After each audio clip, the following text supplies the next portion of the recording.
আল্লাহর রাসূল সহ বিভিন্ন আরবি শব্দ ভেসে উঠেছে একটি সুপারি গাছ থেকে ঝরে পড়া ঢালের পাতায়।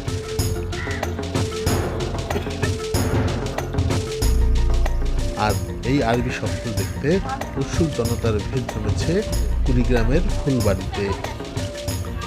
জানা গেছে, কুড়িগ্রামের ফুলবাড়ি উপজেলার চন্দ্রখানা গ্রামের আদর্শ মোড়ের বাসিন্দা শাহজাদা মিয়া গরুর ঘাস কাটতে গিয়ে বাড়ির পাশের সুপারি বাগানে একটি সুপারির ঢাল কুড়িয়ে পান।